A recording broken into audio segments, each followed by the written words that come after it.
할렐루야. 오늘도 좀 비좁지만은 밑에서 우리가 하나님 앞에 말씀을 함께 듣기를 원합니다. 금요 기도에 여러분 나오신 것들을 나오신 분들을 축복합니다. 제가 요즘에 자꾸 살이 떨려요. 이게 눈이 떨려요. 막 떨리고 막 마그네슘이. 그래서 제가 인터넷에 찾아봤어요. 요즘에 챗 GPT라는 게 있잖아요. 내가 눈이 떨려, 어떻게 된 거야? 나의 증상이 뭐지? 하니까 두 가지가 딱 나왔어요. 흔한 증상이래요. 하나는 카페인이 너무 많아서 커피를 많이 마셨다. 저 보이차를 좋아해요. 또 보이차도 많이 마시고 또 커피도 마시고 하니까 피곤하면 이걸 마시면 좀 나아진 것처럼 또 마시니까 이게 카페인이 많이 축적됐다고 하더라고요. 두 번째는 수면 부족이라는 거죠.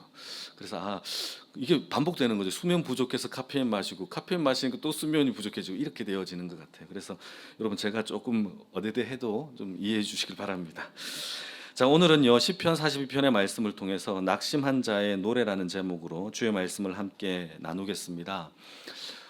여러분 인생을 살다 보면은 신앙생활을 오랫동안 하다 보면은 낙심이 찾아와요, 안 찾아옵니까? 다 찾아와요. 이런 것을 가리켜서 영적인 슬럼프라고 부르죠. 우리는 영적인 슬럼프에 가끔씩 빠지게 됩니다. 오랜 신앙생활을 한 사람일수록 슬럼프에 깊이 빠져든단 말이죠. 예배를 드려도 예전처럼 은혜가 안 되고 기도를 해도 성경에 보게 되면 하늘이 놋처럼 된대요. 놋이라는 게 청동이잖아요. 딱딱하게 굳어 있는 것처럼 하나님이 나에게 응답을 안 해주시는 것처럼 된대요. 찬양을 해도 하나님이 저 멀리서 내 찬양을 듣나? 이런 생각이 드는 시절이 온단 말이죠. 그러한 인생 가운데서 불렀던 노래가 바로 시편 42편의 노래입니다. 이 시편의 기자도 아무리 불러도 하나님이 나에게 응답해 주지 않는 답답함을 그가 느끼는 거죠. 그래서 이 시편을 쓰면서 이 시편에 표기되어 있는 표제어를 보시게 되면 뭐라고 되어 있죠? 고라의 자손 마스길이라고 되어 있어요. 이 고라의 자손이라는 사람은 누구냐 하면은 고라는요 레위 족속이에요. 주의 성전에서 찬양대의 찬양을 지휘했던 사람의 후손들이죠. 고라의 자손들이. 마스길이라는 것은요 무슨 뜻이냐면 교훈이란 뜻이에요. 그러니까 찬양으로 하나님께 교훈을 얻은 노래인 거예요. 이 노래의 내용이. 그런데요 이 시인이 노래를 부르는데 정말 행복해서 부르는 노래가 아니라 지금 너무 힘든 겁니다. 조금 전에 영적인 침체 가운데서 불렀던 노래인데 그가 불렀던 곳이 여러분 고라의 자손이면 어디에 있어야 되죠? 성전에 있어야 되잖아요. 그런데 오늘 본문을 보시게 되면 6절에 이 시인은 어디에 있느냐? 성전에 있지 않아요. 예루살렘에서 굉장히 먼 곳에 있죠. 요단 그리고 헤르몬 아니면 마샬이라는 지역에서 이 예루살렘 최전방 그 변방 국가입니다. 변방에서 하나님을 향하여 예전에 하나님을 노래했던 예배를 그리워하면서 불렀던 노래인 겁니다. 하나님께 예배를 드리려고 해도 드릴 수 없고 물리적으로 너무 멀리 있고 하나님은 내 기도와 내 찬양 소리를 듣지 않는 그러한 좀 막혀있는 답답한 그 상황 속에서 하나님을 노래하는데 심지어 원수들이 자기를 조롱해요. 너 하나님 믿는다고 하면서 너의 하나님이 어디 있니? 라고 해요. 너 예수 믿고 너 직분 받아서 장로되고 권사되고 했는데 너는 왜 이렇게 안 되니? 라는 세상의 조롱 소리가 막 들려요. 너의 하나님이 어디 있어? 막 조롱하고 있어요. 그리고 하나님은 침묵하고 있고 나도 하나님을 간절히 찾는데 하나님은 나를 안 보시는 것 같아요. 그러한 노래가 오늘 절망 속에서 이 시인이 그럼에도 불구하고 회복하고 있는 모습을 담고 있어요. 자, 그러면 오늘의 시를 통하여서 어떻게 이 절망 속에서 우리가 하나님 앞에 회복할 수 있는지를 한번 묵상해 보기를 원합니다. 1절 2절 같이 한번 읽어볼까요? 시작. 하나님이여 사슴이 시냇물을 찾기에 갈급함같이 내 영혼이 주를 찾기에 갈급하나이다. 내 영혼이 하나님 곧 살아계시는 하나님을 갈망하나니 내가 어느 때에 나아가서 하나님의 얼굴을 배울까. 여러분 시편의 기자가 지금 하나님 보고 싶어요. 너무 보고 싶어요. 갈급해요. 그래서 자신을 뭐라고 소개하고 있느냐 하면 목마른 사슴이라고 소개하고 있어요. 여러분 목마른 사슴을 여러분 봤어요? 못 봤어요. 그래서 이게 은혜가 안 돼요 지금. 왜 우리는 목마른 사슴을 지금 한 마리를 갖다 놓고 보여주면요 여러분들이 저런 거구나라는 걸 알 텐데 우리는 사슴도 보기가 어려운 그런 곳에 살고 있어요. 가끔 보면 행복한 사슴을 봐요. 맨날 먹을 거 맛있게 먹는 거를 보니까 우리는 목마른 사슴이 뭔지를 잘 모른단 말이에요. 학자들에 의하면 사슴들은요 이 발열기관, 이게 땀샘이 부족해서 이 체온 조절이 안 된대요. 그래서 체온 조절을 하기 위해서 반드시 물을 마셔야 된대요. 물을 마셔야 되는데 이 체온 조절이 안 되는 상황에서 물까지 없으면 이 사슴들은 미쳐서 죽는다라는 거죠. 목말라서. 그래서 예전에 다큐멘터리를 봤는데 사슴은 아니었어요. 사슴과의 동물들이 이 아프리카에 있는 건기와 우기 중에서 건기 때, 물이 없을 때에 이 떼들이 사슴들은 눈으로 물을 찾지 않아요. 뭘로 찾을까요? 예, 그렇죠. 예, 코로 찾아요. 물 냄새를 맞아요. 물 냄새. 물 냄새를 맡으면서 가는데 수많은 떼거리들이 가다가 다 죽어요. 목말라서. 그러다가 몇 마리들이 물을 찾아 마시는 장면을 다큐멘터리로 여러분 검색해 보면 유튜브 너무 잘 되어 있어요. 검색해 보세요. 나와요. 여러분 그런 것처럼 목마른 사슴이 물을 찾는 그 갈급함의 갈급함을 지금 자신의 상태라고 이야기하는 거죠. 그러면서 주를 찾기에 갈급하다 할 때 이 갈급함이라는 단어가 히브리 말로 헐떡거림이에요. 자, 따라해 봅시다. 헐떡거림. 이 헐떡거림이 있어야 돼요. 여러분, 저와 여러분들이 하나님을 만나고 하나님에 대한 갈급함에 헐떡거림이 있으신가요? 제가 이 말씀을 준비하다가 이걸 어떻게 하면 조금 더 자세하게 설명할까 곰곰이 한 10시간을 고민했어요. 뻥치고 한 1시간 고민했어요. 헐떡거림을 고민을 하다가 어떻게 할까? 근데 지금 이 42편의 기자는요, 자기 자신이 하나님을 보고 싶고 하나님을 찾는 것에 대한 헐떡거림이 있어요. 근데 이 헐떡거림을 좀 더 쉽게 설명하기 위해서 나 자신에게 두지 말고 우리 옆에 있는 사람에게 한번 두면 좀 더 이해가 쉬워져요. 내 자식이, 내 아내가, 내 남편이, 내 부모가 예수를 믿지 않아요. 그러면 지옥 가요. 그래서 내 가장 사랑하는 사람이 예수를 믿었으면 좋겠어요. 그래서 그에게 복음을 전해요. 그에 대한 갈급함의 헐떡거림을 한번 상상해 보십시오. 되게 갈급하겠죠. 그게 헐떡거림이 상대방이 아니라 이 사람은요 자신이 하나님을 만나고 싶은, 뵙고 싶은 헐떡거림이 지금 있는 거예요. 저 사람 예수를 믿어야 되는데 이 갈급함의 헐떡거림이 지금 이 시를 만들게 된 이유인 것이죠. 여러분, 이 헐떡거림 속에서 사슴은 물을 찾는 것이 선택이 아니라 생존인 거죠. 주를 믿는 주의 백성들을 하나님 앞에 나아가고 하나님을 찾는 것은 선택이 아니라 우리가 살기 위한 생존의 본능인 줄 믿으시기를 바랍니다. 헐떡거림은요, 하나님을 찾고자 하는 이 간절함은, 예배가 고파서 예배에 나오게 하는 이 마음은 여러분 혹시 있으십니까? 있으시면 하나님께 복받은 자들이죠. 정말 갈급해요. 말씀이 너무 궁금해서 24시간 말씀을 봐요. 이 말씀이 무슨 뜻인지 궁금해서 말씀과 실험해요. 에티오피아의 내시처럼 그런 헐떡거림이 하나님을 만나요. 그래서 이 시인은요, 이 헐떡거림이 나쁜 게 아닌 거죠. 우리는 헐떡거림이 안 좋은 상황 속에서 나오는 것이기 때문에 안 좋은 거라고 생각하지만 사실 우리를 살리는 것은 이 헐떡거림을 통하여서 하나님을 간절히 찾는 것으로 역사되는 거죠. 그러니까 우리는 헐떡거림을 사모해야 됩니다.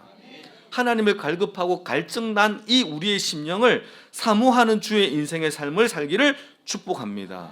여러분, 이 헐떡거림이 오늘 이 밤에 하나님, 주를 찾는 이 헐떡거림에 하나님의 은혜가 회복되게 해달라고 기도하기를 축복합니다. 그래서요, 시편 42편을 주석을 달면서 칼빈이라는 종교개혁자는 이 부분에 대하여 참된 경건을 이렇게 얘기합니다.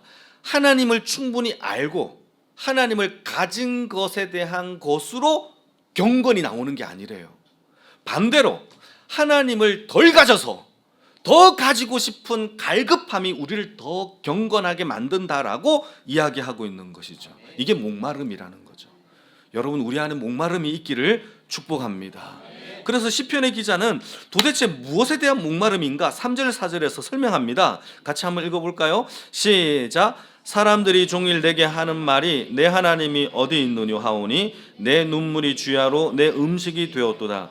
내가 전에 성리를 지키는 무리와 동행하여 기쁨과 감사의 소리를 내며 그들을 하나님의 집으로 인도하였더니 이제 이 일을 기억하고 내 마음이 상하는도다. 여러분 이 말씀을 집에서 천천히 묵상해 보면 너무 멋있어요. 이 시인이 지금 헐떡거림의 고통이 뭐냐? 첫 번째는요, 내가 하나님을 너무너무 사랑하고 하나님께 예배드리고 하는 이 삶 가운데서 여러분 우리의 삶이 안 될 때에 있죠? 그때의 원수들이 찾아와서 뭐라고 하느냐? 조롱하는 거예요. 그 봐, 너는 안 되잖아. 여러분 세상 사람들이요, 아말렉처럼 우리가 뒤에서 지켜보다가 우리가 가장 약할 때, 넘어질 때, 헐떡거릴 때, 아플 때에 찾아가가지고 우리를 농락시키는 게 세상의 조롱인 거예요.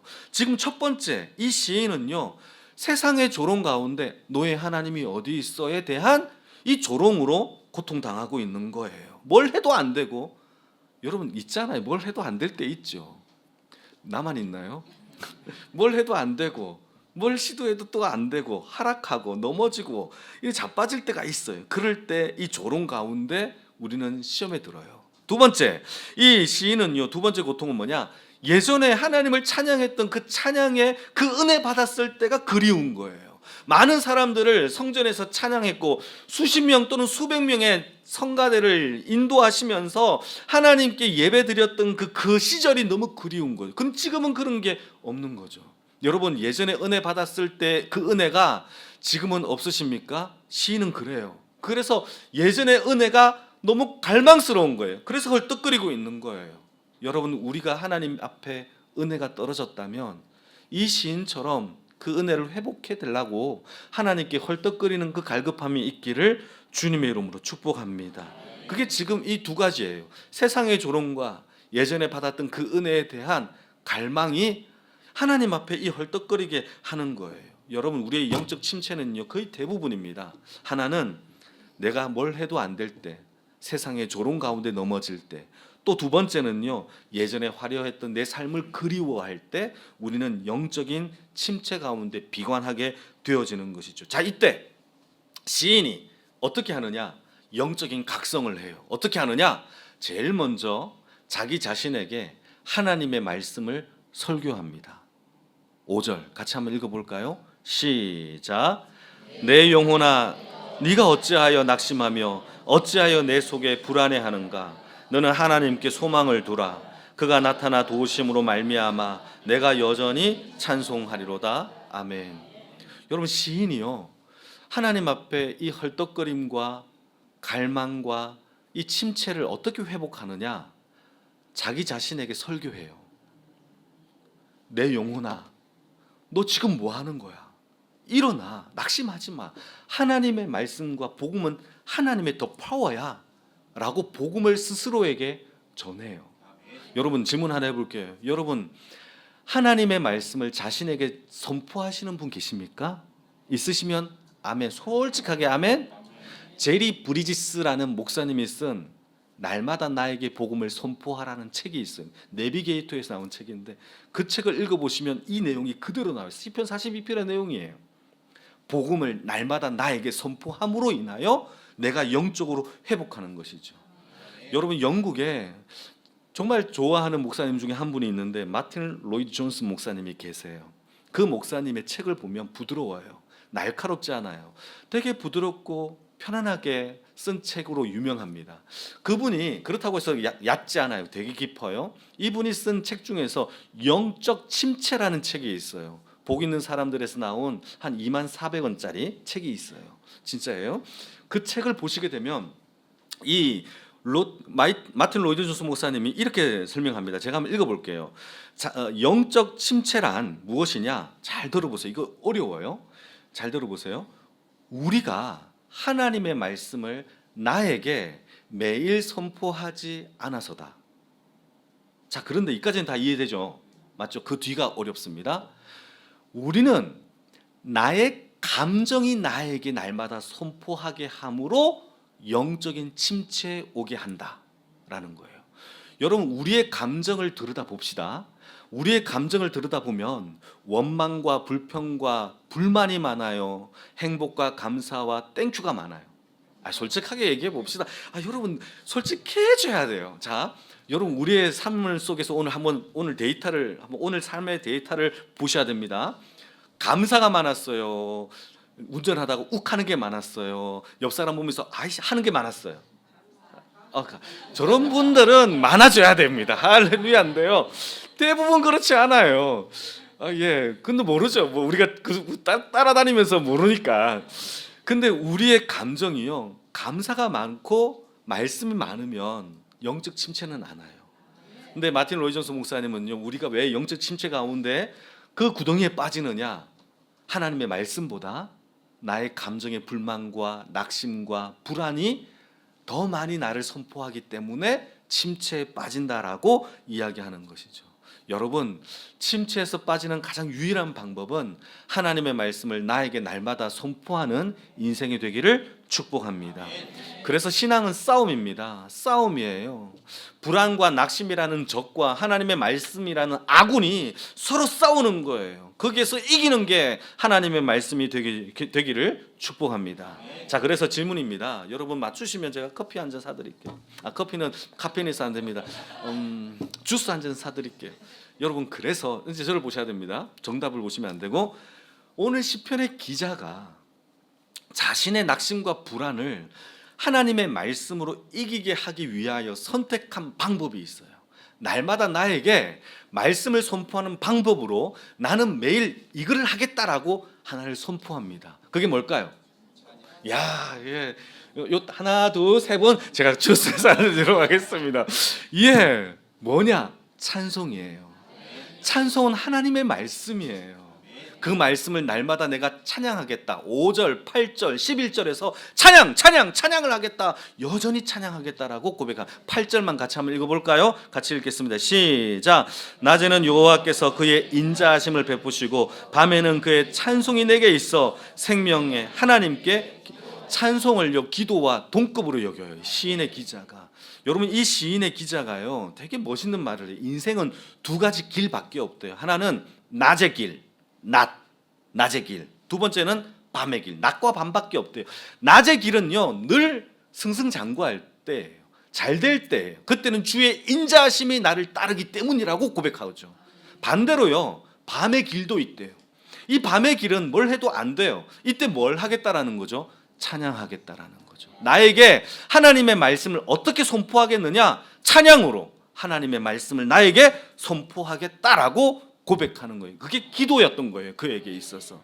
여러분, 우리의 삶 가운데서도요 슬럼프와 같은 영적 침체, 목마른 사슴과 같은 나의 갈망함이 있을 때가 있어요. 여러분, 그때에 나에게 하나님의 말씀을 선포하며 찬양하는 주의 인생이 되기를 축복합니다. 밤의 인생 때에 사도 바울은요 빌립보 감옥에서 찬양했어요. 그때 역사가 일어났죠. 다윗도 마찬가지. 사울 왕에게 쫓길 때에 그 아둘람 굴에서 하나님을 찬양해요. 여러분, 그때 주의 기적과 도우심의 능력을 경험했어요. 밤에 찬양하는 인생이 되어지기를 주님의 이름으로 축복합니다.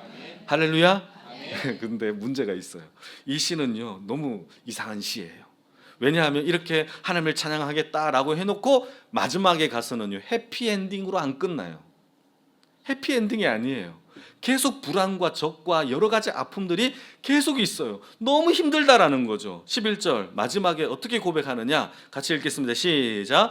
내 영혼아 네가 어찌하여 낙심하며 어찌하여 내 속에 불안해하는가? 너는 하나님께 소망을 두라. 나는 그가 나타나 도우심으로 말미암아 내 하나님을 여전히 낙심과 불안이 있어요. 적들이 그 앞에 보면요 10절에 보면 적들이 또 있대요. 나를 힘들게 한대요. 여러분, 그것이 사라진 것이 아니에요. 그럼에도 불구하고 여기서 중요한 단어가 있죠. 그 단어는요 색깔 있는 형광펜으로 밑줄 그으셔야 됩니다. 여전히 주께 소망을 두고 여전히 주께 찬양하고 여전히 말씀을 부르고 여전히 하나님만 바라보겠다. 이 여전히의 신앙이 있기를 주님의 이름으로 축복합니다. 그 설교 제목을 여전히로 할까 고민을 했어요. 그런데 낙심한 자의 노래가 더 멋있는 것 같아서 여전히는 좀 제외시켰어요.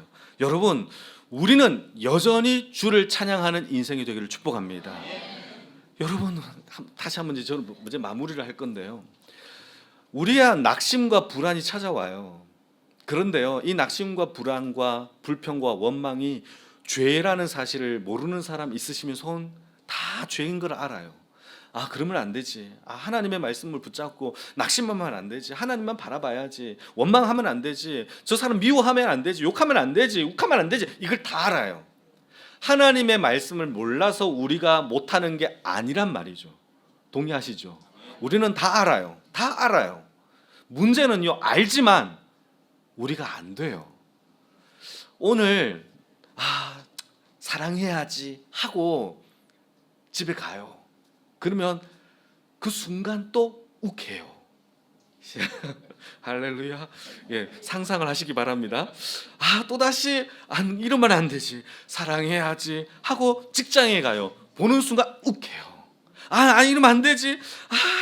그럼 밖에 나가요. 운전하다 가다가 저놈이 딱 들어와 욱해요. 이게 우리가 몰라서 그러는 게 아니에요. 그래서 시편의 기자가 이렇게 얘기하는 거예요. 한 번, 두 번 해서 안 되면 세 번, 네 번 하겠고, 세 번, 네 번 안 되면 다섯 번, 여섯 번 여전히 주께 소망을 두고 주께 찬양을 하겠다라고 결단하는 시가 절망 가운데서 승리하는 시편의 노래라는 사실이죠. 우리의 삶 가운데 여전히 불안이 있어요. 밤이 해결되지 않았어요. 낙심이 여전히 세상의 조롱 가운데 나를 자꾸 넘어뜨려요. 그럼에도 불구하고 우리가 강해서 이기는 게 아니라 여전히 주께 소망을 둠으로 이기고 여전히 주를 찬양함으로 늘 승리하는 주의 인생의 삶을 살기를 주님의 이름으로 축복합니다.